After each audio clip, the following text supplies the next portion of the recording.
morning, everybody. It's wonderful to be here with you again for another episode of the Wellbeing Breakfast Show.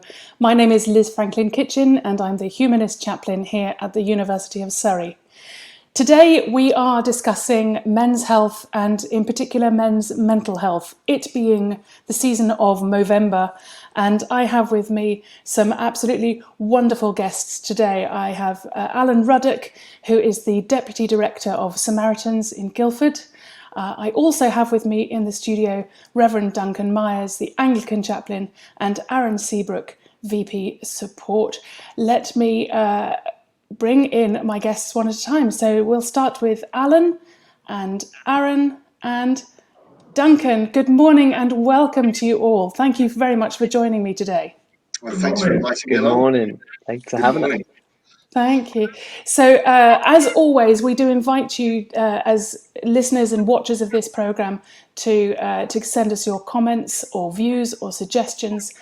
So we absolutely do invite you to make a comment in the boxes as we go along, and we will respond to you as quickly as we possibly can.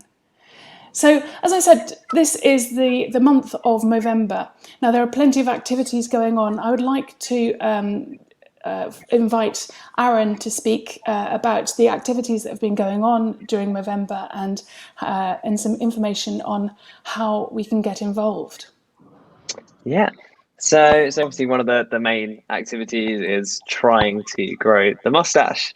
You can kind of see my failed attempt. It's really like a prepubescent teenager more than an actual like mustache. Like, yeah. So obviously, like, the aim of this is to raise money, and we seem to have done so well so far. So we're currently at £5,452. So a massive congratulations to everyone who's been taking part in that, and like, well done. Like, that is some incredible work you've all been doing. We're reaching our target of £7,000, and we're about 2/3 through the month. So, like, great work. Obviously, we had other plans, and there was loads of things that particularly we had in plan to do around sort of the marquee and Rubik's and on campus, but of course lockdown has changed some of those. So unfortunately it's not as the dream Movember that we would have loved to have had. But we got, so this week I was on a panel talking about male mental health. So hopefully you all got to attend that and enjoyed that. And then, yeah, that's sort of the main aspects of what we got going on this month. So, you know, if you do have time, do see if you can grow a tash and see if you can donate where possible. Fantastic. I will do my very best, I promise. But, I might not be the demographic that you're reaching out to. And if anybody who's watching this wants to find out how to get involved, there is still time. You can go to uk.movember.com to find out more about that. Aaron, you were heavily involved in the production of a video that went out quite recently on the SU Facebook page. Tell us a little bit about that. How did that come about? So the idea was to sort of start off Movember to be there, showing off the sort of the statistics that people may know and statistics that people don't know, to like really highlight spreads for like male mental health awareness, so that not just both their mental health, both for testicular and prostate cancer, because these are all things that many men go undiagnosed about and are often far less likely to go get symptoms checked out than women. So it's a really great time to really highlight that and just show the necessity. Yeah, fantastic. Thank you. I will just point out later on in this programme, Aaron has to leave us a little bit early as he's got to go to a meeting. So I wanted to make sure that we got the best out of Aaron while we have him today. So thank you very much indeed, Aaron, for squeezing us in. I'd like to play that video now, if that's okay. It's a couple of minutes long, and we'll be right back with you.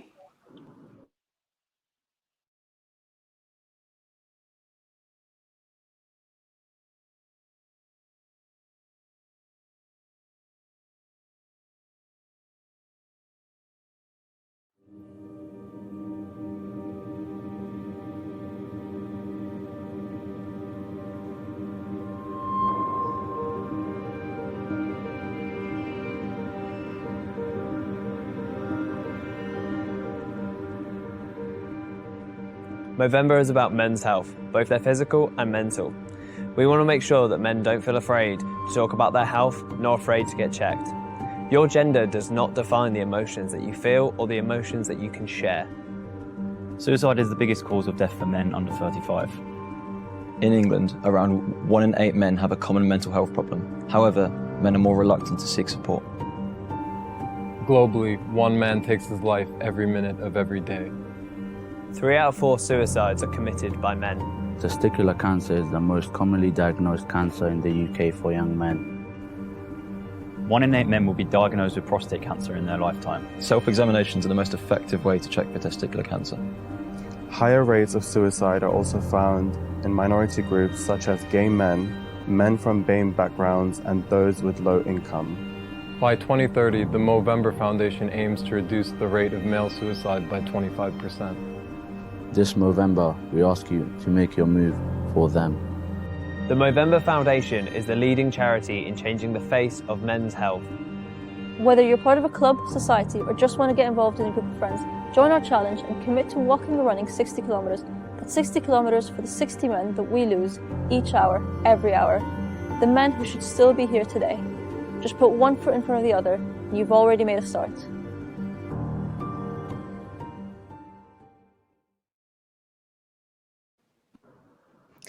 Thank you for that, Aaron. That's just such a powerful programme, isn't it? It's absolutely. I take my hat off to you and all your colleagues there. Alan, I know that suicide is. I must admit. Oh, go on. Sorry, who was saying? Oh, sorry. I was going to say, I must admit, it gives me, even though we were there recording it, just the end production of it gives me shivers. And also, Maya did help to highlight there one of the other events we have on this month, which is to walk and run 60k across the month, which I forgot about.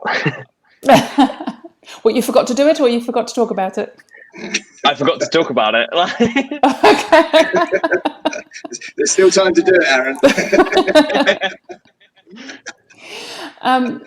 So, Alan, I wanted to come on to talk about that statistic of suicide and the largest number of people who complete suicide in the UK are men. Could you speak a little bit about that from your experience as in your involvement with the Samaritans? Yeah, indeed. Well, Samaritans' aim is to reduce the number of people that take their own lives over time, and our whole service is geared around being there to support people when they're in their darkest moments. Many men are reluctant to come forward and talk about their feelings, as Aaron has already highlighted, and our objective is to make it easier for them to talk, to encourage them to talk, to take away the barriers to listening. The Samaritan service is a non-judgmental service. We're there to listen and to provide support. We're not there to tell you what to do or berate you for what you do or haven't done or how you feel. We're there just purely to support you. And we work closely with the union, supporting their Nightline team, and we help train them. And we're always trying to be on campus whenever we can. At the moment, because of COVID, we're not allowed to engage in face-to-face outreach activity. But normally we would be on campus during week 5, which is the biggest dropout week on campus. We'd be there for exams. We'd have Samaritans on site every day during the exam periods to talk to students. And it's something we're very, very close to, and we like to provide as much support as we can to the student community. They're an important part of the overall community of Guildford. Yes, thank you. That's really important to mention. And you mentioned Nightline there, and we're going to come on to that in a moment.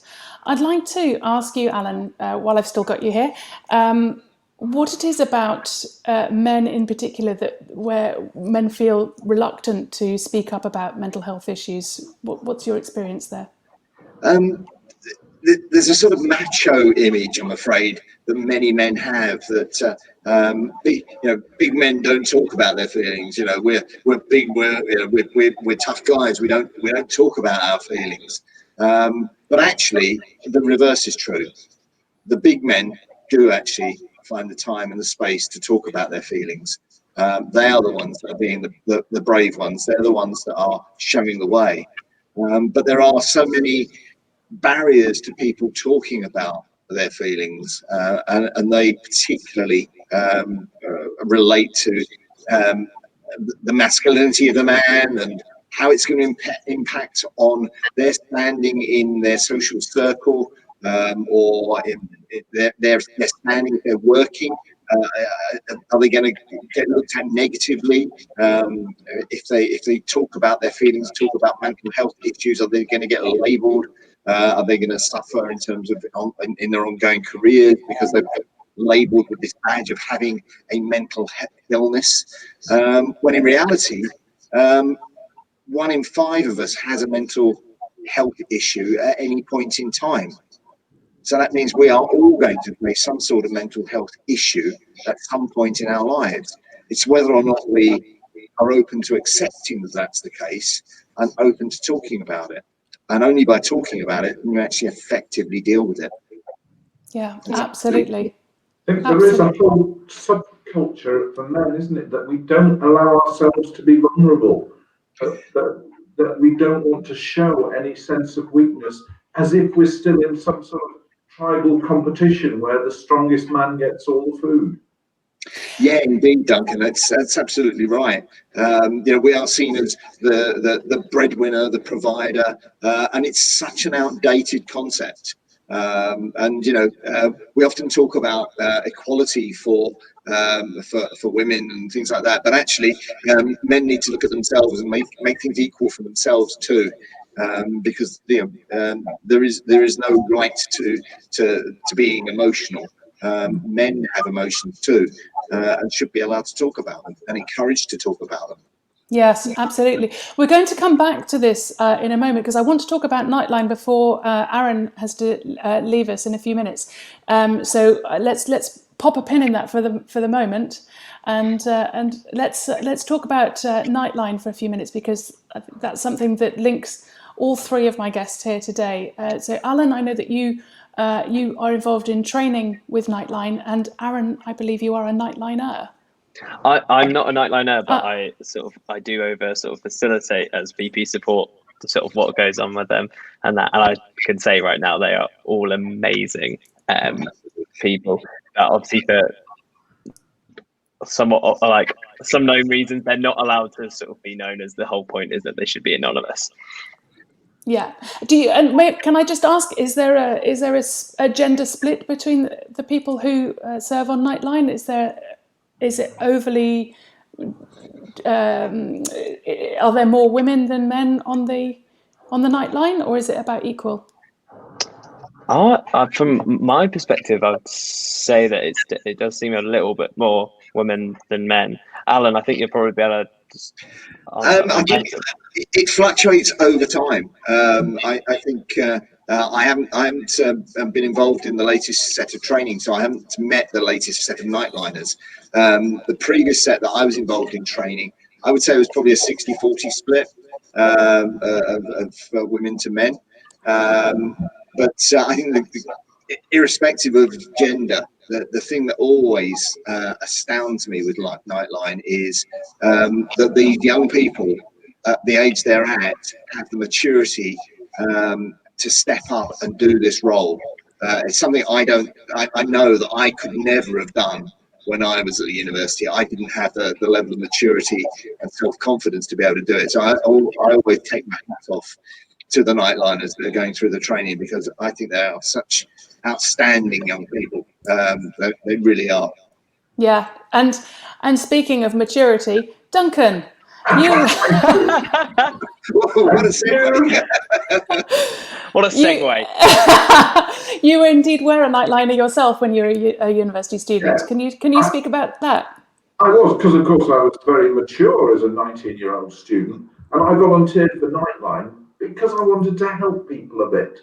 And I just want to pay tribute to the trainers, because I received from Samaritans who were training Nightliners way back then, the best training in listening, active listening skills, helping skills that I've had. And it helped set me on a path, actually, that's taken me down the road of a lifelong career of helping people in different ways. And it stood me in good stead. But yeah, students listening to students, it's a fabulous resource. The best resource this university has, in any university, is its students. And they are enormously talented. Give them just a little bit of instruction on how to do this listening, and they become a fabulous support service, really crucial. It's not tallied up in the university reckoning, quite rightly, but actually Nightline does a huge amount to help with the mental health of students in this university and every university.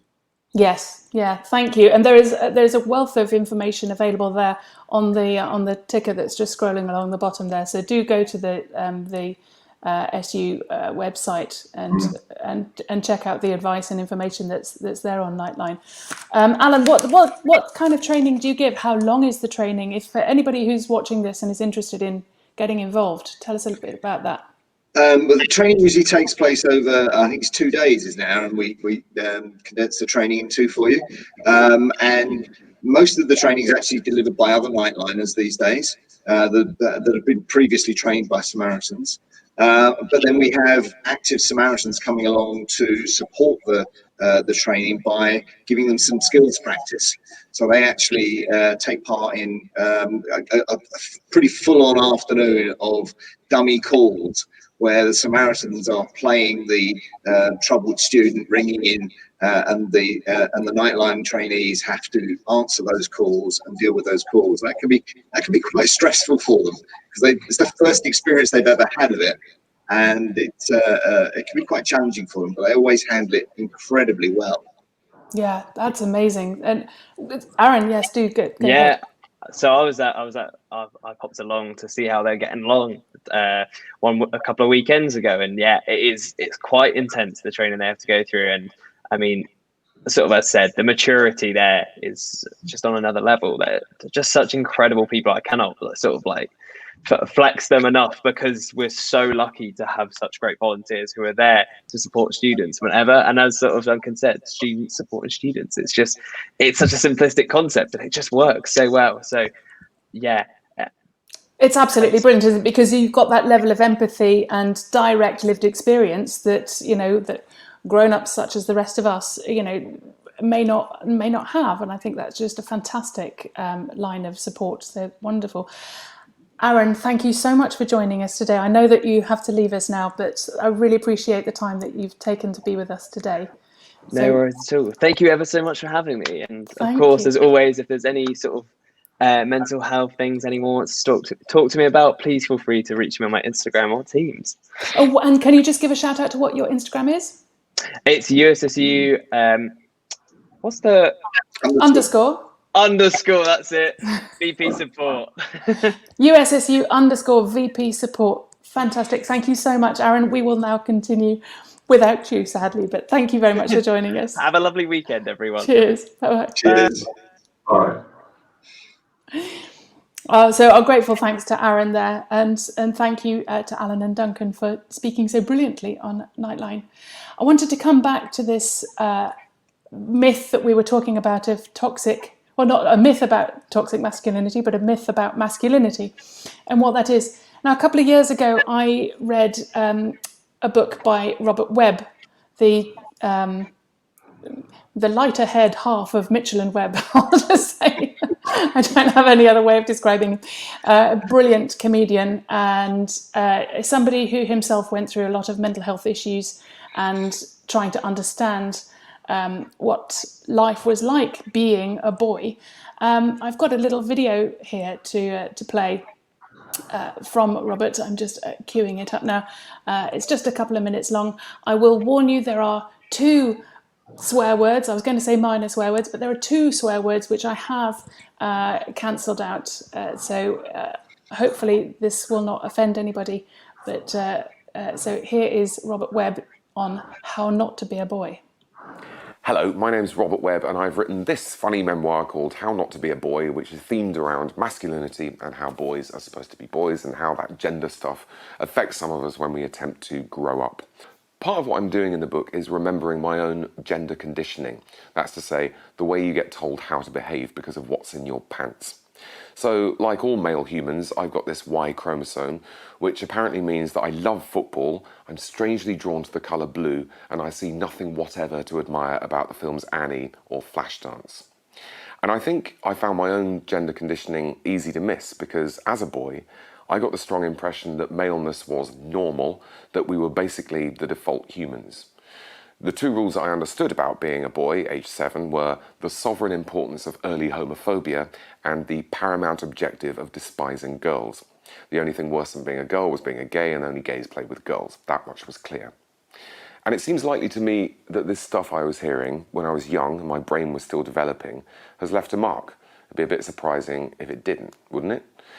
A sort of lurking bigotry. In the book I call it the Farage in the garage. So, for example, at my daughter's primary school, girls are allowed to wear trousers. So what's my reaction to the idea that boys should be allowed to wear skirts? Honestly, makes me feel slightly queasy. Why? Because why would a boy want to look like a girl? I can see why a girl would want to look like a boy, because that's a promotion. Because the whole female sphere, all the gender bullshit that they get about being pretty and delicate and intuitive and nurturing is simply not valued as much as the male stuff about competitiveness and aggression. Since Robert Walpole, we've had 76 prime ministers in this country, 74 of them were blokes. They just cast a woman to play Doctor Who and half the internet went spare. I've been in a room and heard a TV executive reject a sitcom script for being, and I quote, too womany. And we forget where this stuff comes from.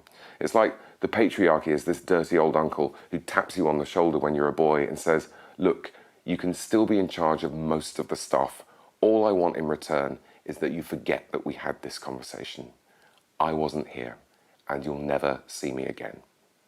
We're left with the notion that the rules of how to behave based on gender were only a problem for women and gay people and trans people, and that it didn't happen to us. Lads, I don't mean to be a pain in the arse, but it did happen to us, and I've been remembering. But with jokes. Not to sweeten the pill, I don't think this is a pill, I think it's a delicious cake. Come and help me eat it. Come with me.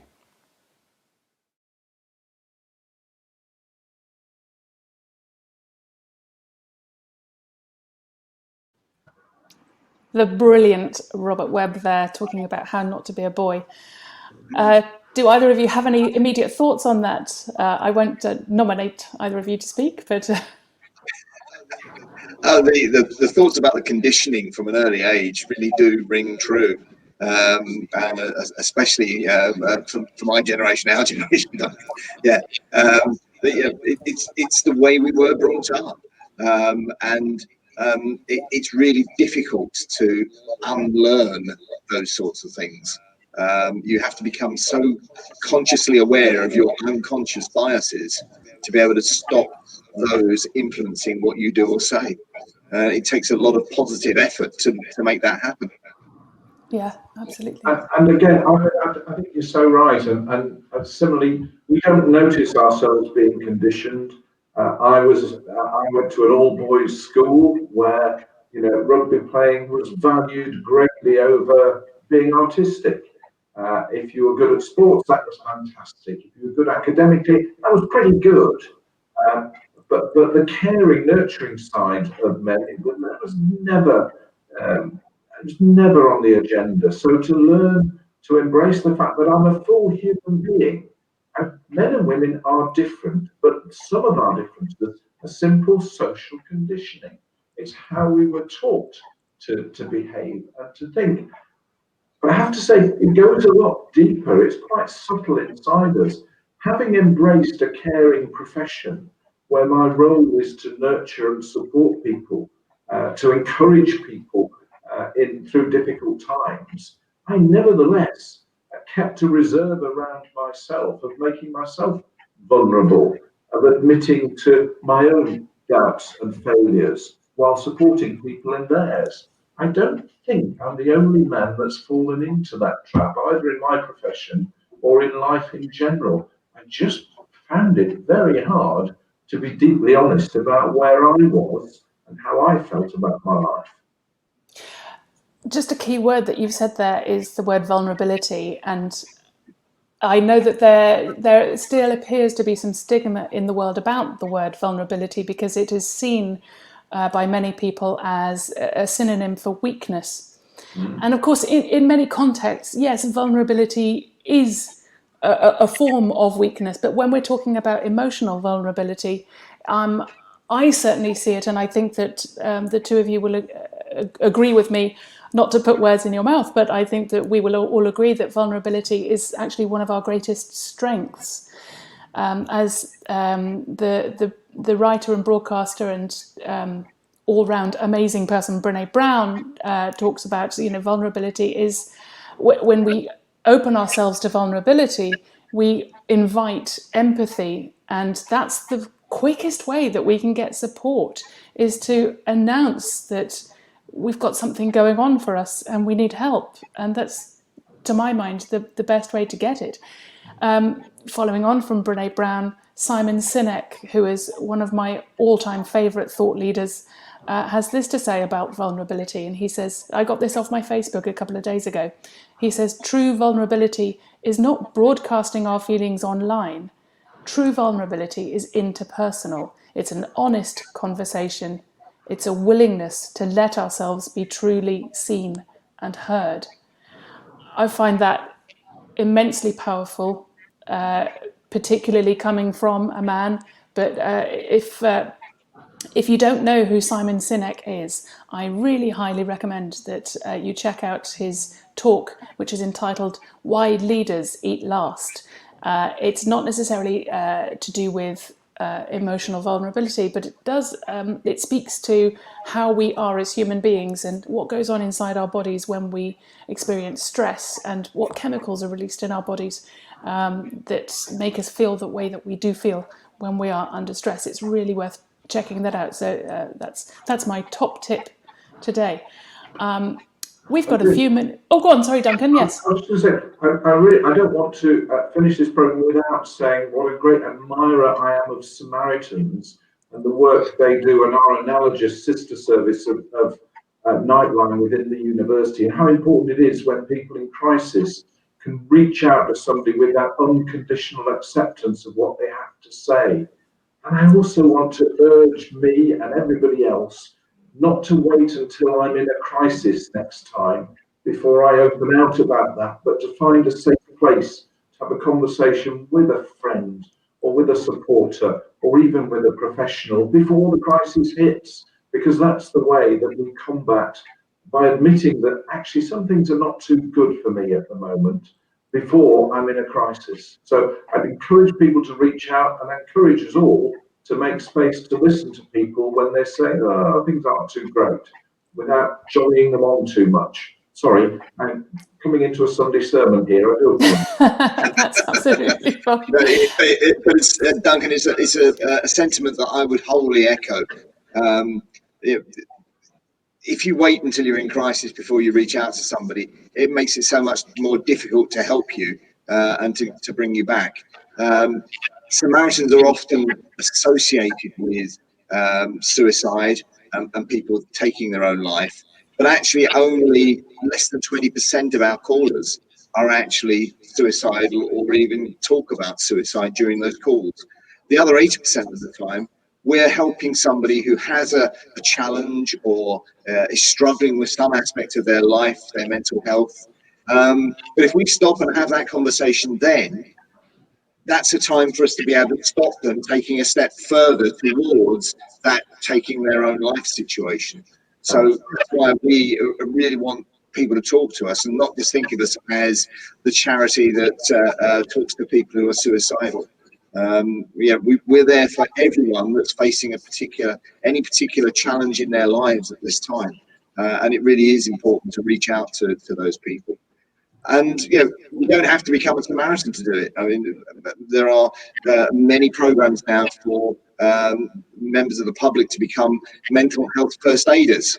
Yeah, we all know of first aiders that will give us mouth-to-mouth resuscitation or do chest compressions on us if we keel over in the street. But there are also now many mental health first aiders that will give you the time and the space to have a conversation and will help you to find ways of managing your stress levels. And I'm proud to say that all three of us in this studio today are indeed mental health first aiders. Yes, they are. So here you have instantly three people that you know that you can reach out to. We're just running out of time now, but I want to thank Alan so much for being a guest on the show today, and my grateful thanks to Duncan as well. You have seen there scrolling across the bottom ways of getting in touch with the Samaritans. Do use Samaritans.org as a method of finding out those ways of getting in touch, whether it's by phone or by email, or even the app that is available. Another website that you might like to know about is studentminds.org.uk. As always, you can contact the chaplaincy at chaplaincy@surrey.ac.uk, or FAB, which stands for Faith and Belief, at surrey.ac.uk, and of course our very own Centre for Wellbeing at surrey.ac.uk. So there's plenty of support services out there for you. Of course, we have our marvellous peer support team as well. There's all kinds of support out there. So I do hope that if you are struggling with anything at all, please do get in touch with us via any of those means. For now, we have gone over time by about 2 minutes. I hope you'll forgive me for that. But thank you very much for watching today. If you have been affected by anything that you've seen or that's been discussed today, please do get in touch. For now, thank you very much, and we will see you next time.